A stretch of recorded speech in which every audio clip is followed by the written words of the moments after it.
All right. Hey, everybody. So, as promised, I said I would be uploading a video that will walk you through this hopefully not daunting process of going through the business strategy game this semester. So, by this point, hopefully, if you had a preference, you've placed yourself in the team that you want to be in on Canvas by going to the People tab. And then up at the top, there's a thing that says Simulation Teams.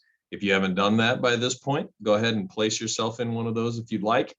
If you don't care who you work with, I'll place you in a team, once we're ready to get started. But just go ahead and put yourself in one if you do have a preference on someone you want to work with. So by this point, hopefully you have done that already, and we're ready just to talk a little bit about what this simulation is all about. So I'm going to give you a quick run through with this, and then obviously, like always, feel free to holler at me and let me know if you have other questions. Happy to clarify those things for you. So first and foremost, right, what's the business strategy game all about? Everybody always hears about it. We have different people who use different platforms as instructors here at Nebraska. I'm kind of partial to the business strategy game, this one right here that deals with the footwear industry. So BSG, as we're going to refer to it throughout the semester, it's a simulation exercise for you. You're going to manage this athletic footwear company with 3 to 4 other people in your group. So, teams of altogether 4 to 5 people at most. And you're going to run through this for 7 different rounds. And each of these rounds is going to simulate 1 year of operations for your business. And it will simulate your decisions based off of the decisions that your competitors have made, i.e. the other teams within your industry here in our class. And then it'll spit out a performance report for you. It'll give you a lot of metrics and information about how you did compared to other people. Essentially, you're going to be running this company in 4 regional markets. You've got the North American, Europe, Africa, Asia Pacific, and Latin American markets. So you're going to make decisions in all these different markets, including you might even make decisions that you don't want to operate in one of these markets, which is totally fine as well. These will be strategic decisions you'll make later based off of some things we talk about in the class. So in each of these regions, though, you'll have 3 potential like market segments that you can make decisions in. And that is, you're going to make decisions about how you're going to operate in the internet-only segment. So, selling your footwear just direct to retail customers via an online platform. You'll have decisions to make about your wholesale segment, right? Selling your footwear straight to local retailers, or private label segments where you sell your products unbranded to larger retailers, right? So you'll have these 3 market segments in each of these 4 regional markets, and you can choose to do as much or as little in each of these as possible, right? Because as we'll come to find when we're learning more about strategy, sometimes it's about understanding where you might be beat already and where it's just a waste of your resources to try to really emphasize sales. So you might find yourself in a situation where you're like, I have a competitor that's really strong in internet segment. I just don't think we should compete in this market. Maybe we should focus our efforts on something different, right? You'll have plenty of these things you can play around with. There's no right answer. So you'll have potentially 4 regional markets and 3 potential market segments that you can make decisions in on how you want to operate. You're essentially going to be jumping in at the starting point of what we're calling, year 11, or when you see on Canvas, when I'm referring to it, that's your round 1, right? So essentially what we're jumping into is your business has already been established for 10 years. And you're making, you're in actually a pretty good position starting out as of right now. As of the year before you're taking over this business, you had sales revenue of $433 million, had a net profit of $40 million, not bad. You're currently sitting at an earnings per share of $20. Your return on equity is right around 20% at this point. Your stock price is trading at $30 per share, and your current credit rating is a B. So all things considered, your company's actually in pretty sound place. You're feeling good, good financial situation, you're performing well, and now you're going to take the reins, and hopefully that prosperity continues, right? So the type of decisions that you'll be making is, each round, you and the people you're working with, you're going to make a multitude of decisions. Now, also, mind you, let me stress this very strongly. You don't have to make decisions regarding each one of these things every time. It's not a requirement that you make a decision for everything. You'll probably find your niche at some point and realize which areas are like better use of your efforts and which things you want to make more decisions about. And that's fine. You don't have to make decisions on all these things. But I would implore you during your first week, mess around with all of these things and keep track of these decisions that you're making, because when you get your results from our practice rounds, it'll be good for you to know what kinds of things you can start to think might have helped you, what might not have been great decisions, what might you want to do differently once you're starting to do this for a score, right? So you'll make decisions in all these different areas. You're going to have decisions you can make about your workforce compensation and training, right? Do you want to invest more in their training so that they're better trained to do their job and you have fewer accidents, you have lesser liability, you have fewer rejected products that you have to throw away and you lose money on, those kinds of things. You'll make those kinds of decisions on like, how much do you want to pay them? How much do you want to train them? How much do you want to do the kinds of things that go above and beyond for those people? You'll also make decisions on production of your branded and private label footwear. So how much do you want to produce, right? Understanding that, we don't want to just produce as much as we possibly can all of the time because we may not have the demand to meet that supply, in which case we're just paying a bunch of money, we're losing money because we're not selling those things we've paid to create, right? Hopefully all of these things are very basic economic ideas that have been implanted in you by this point, right?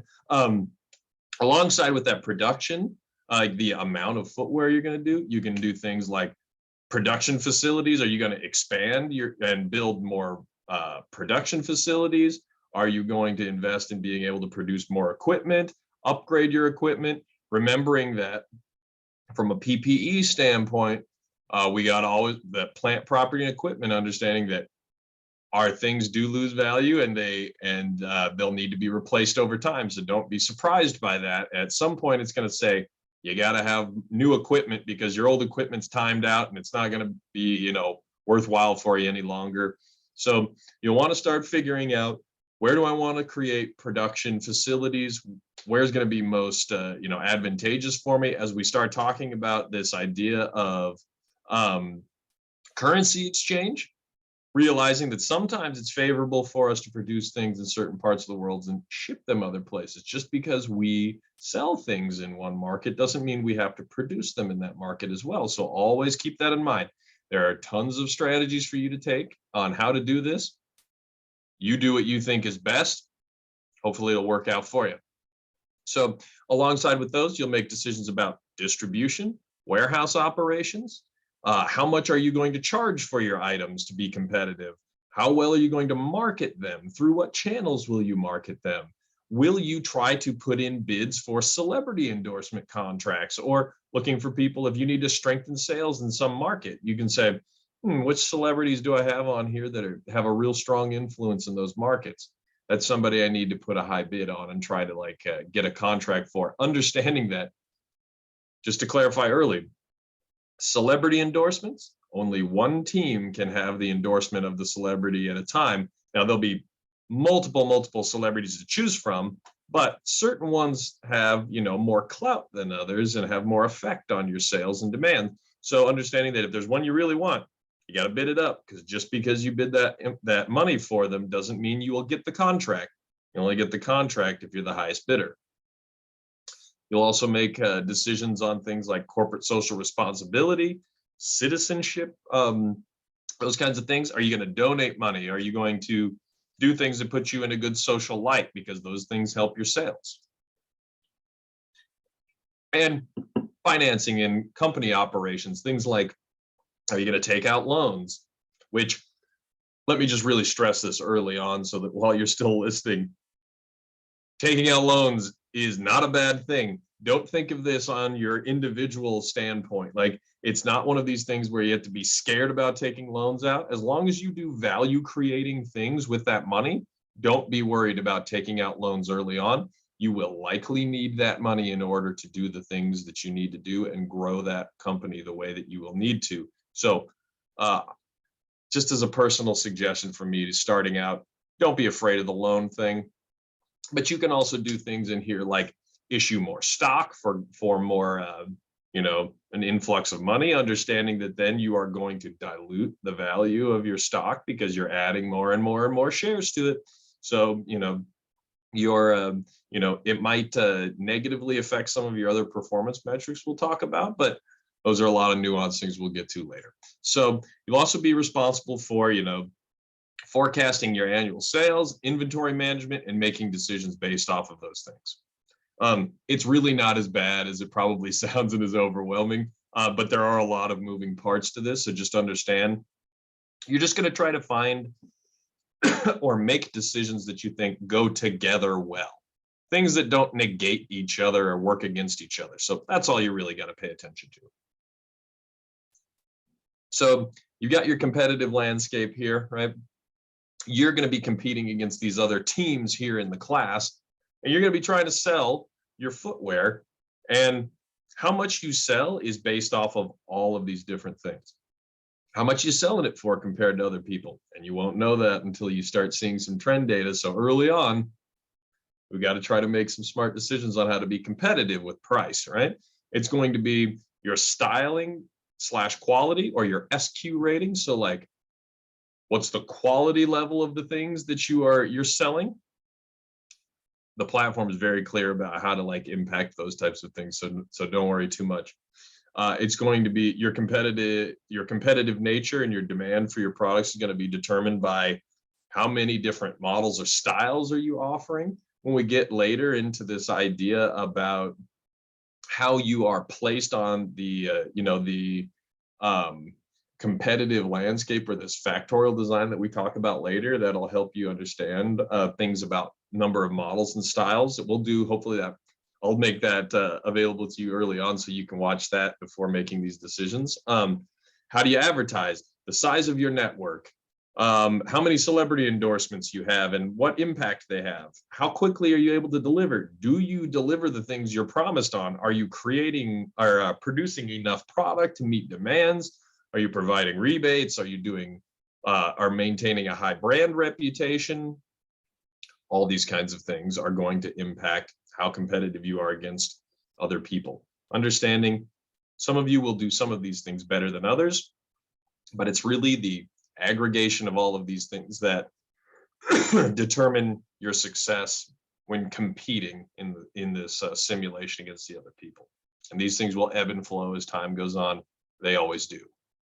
So you'll have a lot of options, a lot of things that you can do. Just keep in mind, there's no secret answer to this thing. You might go searching for days on the internet about how to do it. Some people might tell you what worked for them, but understand this.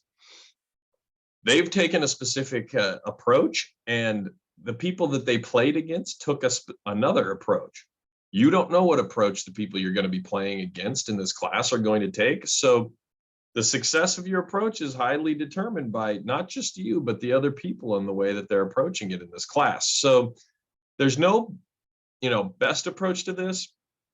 There's no one approach that always works or always works better than others.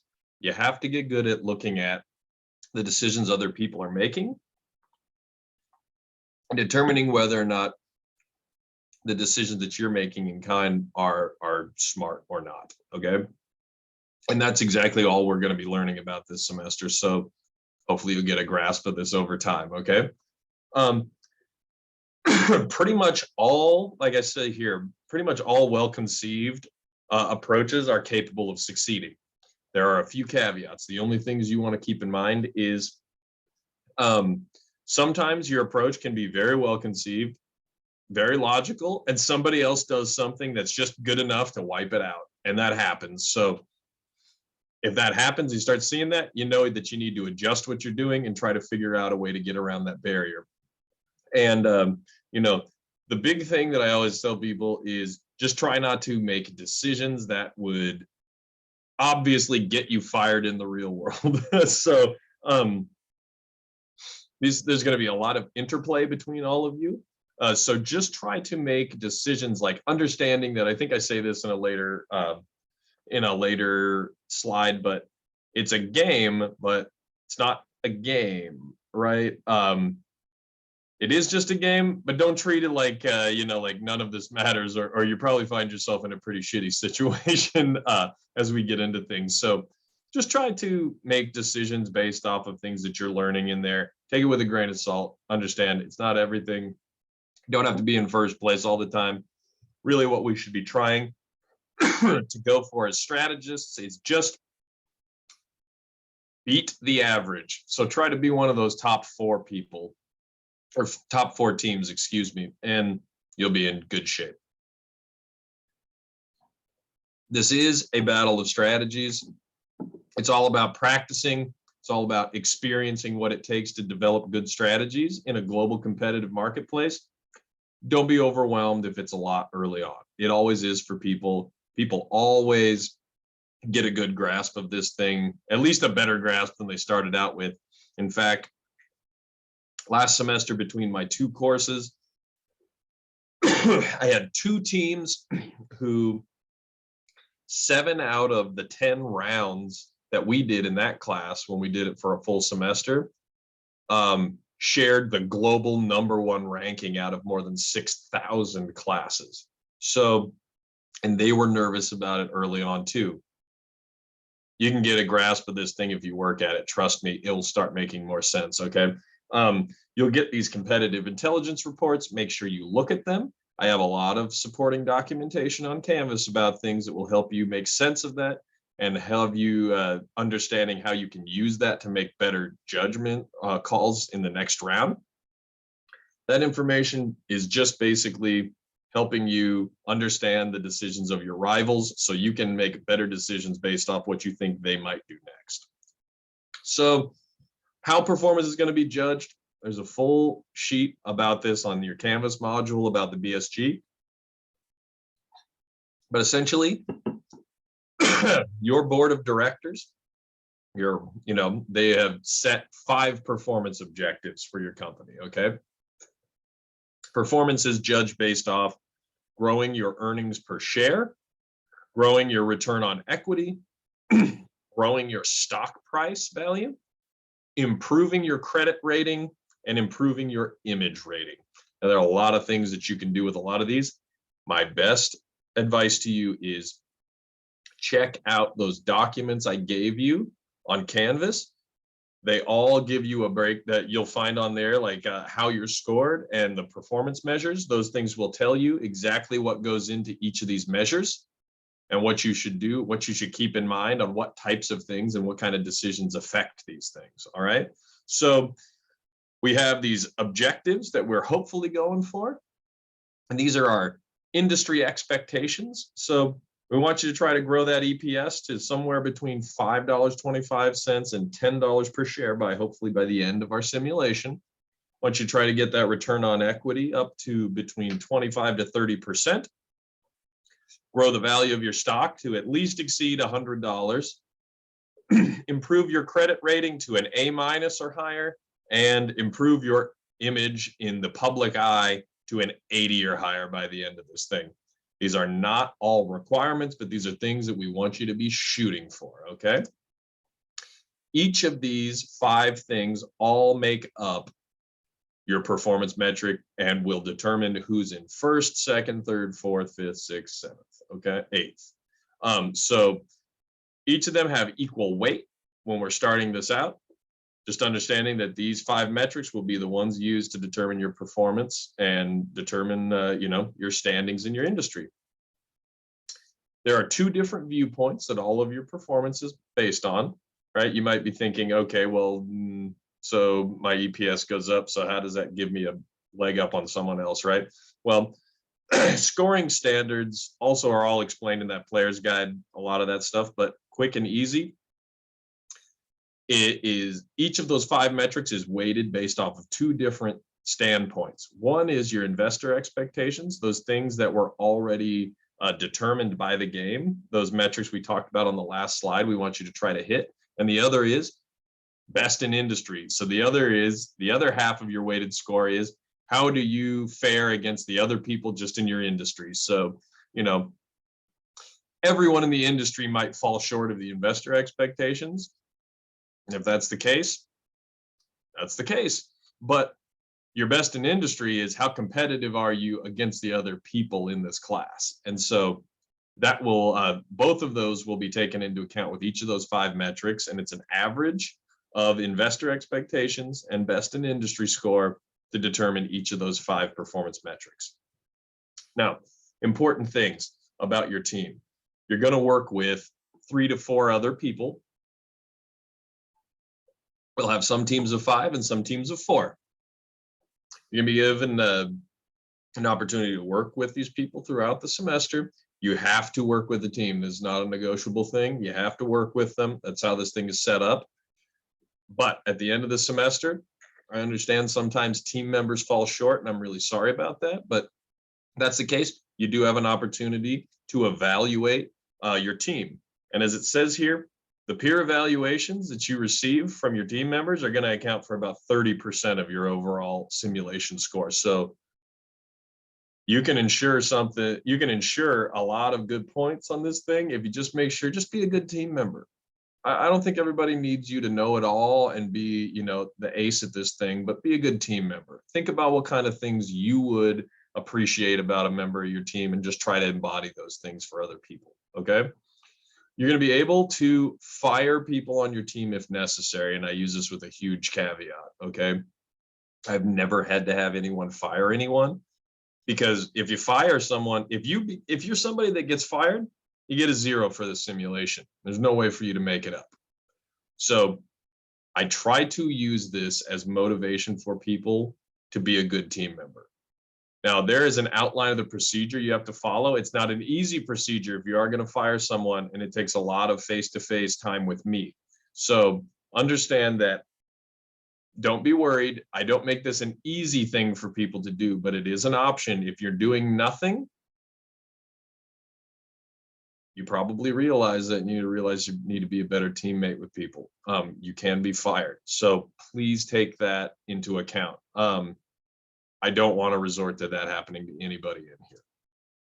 So your big important first steps as you're getting into the BSG is, hopefully you've already gotten with the team. I want you to name your team. Just have somebody from your team email me, message me, whatever it is. Let me know what your team name is going to be. I'll get that changed on Canvas and on BSG for you. It's going to be really important that you look through that player's guide. Don't go into this thing blind. You have so many resources here. You don't need to use all of them. Skim that thing and make sure you have an idea what's going on, because the people that do it, like I said before, they're the people that really thrive in this thing. So make sure you're one of those people, okay? And then make sure you understand and know that schedule. Your decisions for each round will be finalized at midnight every Wednesday night and every Sunday night while we starting our second week, okay? So starting on the 20th of July is the first time the simulation will run for a grade. All you'll do is make sure that you've saved your decisions on the platform, and you don't have to do anything more. Those saved decisions will be run against one another via the platform, and it will spit out the results. I'll send an update after the results are simulated, and then I'll let you know how everybody's doing after each round. So you'll get 7 updates from me about how the industry's going. To navigate your reports, there's a lot of things that you'll do on there. We can help you get acclimated to how those things work. Every decision round, you're going to make decisions. You're going to do that in the Go to Decisions reports link when you get on the BSG platform. It's going to look something like what you see right there. There are going to be lots of different decisions you can make based off of clicking those different tabs on the left side. And it should give you projected results. So you should be able to tell if you're making a decision that's going to lead to something good. If your performance metrics are tanking based off the things you're doing, let's think a little bit more about our decisions and try to do something that's maybe going to lead to some success. Okay, right? So it'll always give you a projected understanding. Those projected amounts are not guaranteed. They are contingent based off the decisions that other people make. Okay, so just make sure you save your decisions. Use that save decisions button, because if you don't, your decisions won't be saved. None of the things that you did will be taken into account when the simulation runs. We don't want that. It's probably not going to lead to very good performance. Okay, so my big pieces of advice to you. First of all, watch the videos that are on the platform if you got some time. I would highly recommend it. I would highly recommend using those support documents I've provided you as much as possible. If you got questions, there's all sorts of great resources inside there, and I've categorized all of them for you so that you can hopefully find them easily. I would take full advantage of the practice round our first week, right? I'm giving you an entire week of our class to mess around with this thing and see how your decisions pan out. Use it to your advantage and get an idea of what you're doing before we start doing it for a grade, okay? I said it before, don't take this thing too seriously. It's not the end of the world. It's just a game, but don't treat your decision making like it's just some damn game, okay? Just give it your best. It's worth it to do that in this class. It's your capstone. It's the last thing you got to do before you graduate. Bring a little quality into this thing. And then, like I said before, just be wary of things that might feel really imprudent or highly risky or unbusinesslike, basically anything that might get you fired. So the nuanced advice that I have for you is just this. My teams in the past who have done really well embrace this idea that it's a team process. Work with the people. I know that you don't necessarily always like working with a team, but don't look at your team members as a burden on you. Look at them as an asset that you can utilize. We're going to talk a lot about like the importance of our teams and their knowledge, skills, and abilities, and having a diverse set of all of those things. You will have those in your team. Allow each other to utilize the things you know about, the experiences you've had that bring something valuable to the team. So aside from that, don't underestimate the importance of those CSR things. Giving to charity, doing more than's necessary.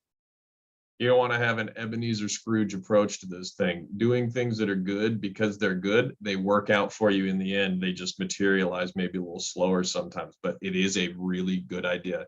Art Thompson always says that a company's license to operate comes from an obligation to act as a responsible citizen and do its fair share to promote the general well-being of society and lessen its burden on society and trying to operate honorably. So you always need to keep this in mind. Doing things because you know they're right often pay out well for you, okay? Aside from that, if you're looking at operating capacity on there, if you are operating at 80% capacity or higher, it's probably time to expand. Don't get caught in a situation where you don't have the means to produce with like a newly realized amount of demand. You may have a lot of people all of a sudden wanting your product. You want to be ready for that, don't you? On top of that, be sensitive to the value that your investors are getting for you. If you're growing, it's not a problem. But if not, you need to provide incentives to people for using your product. And on top of that, pay as much attention to your peers who seem to have a winning strategy.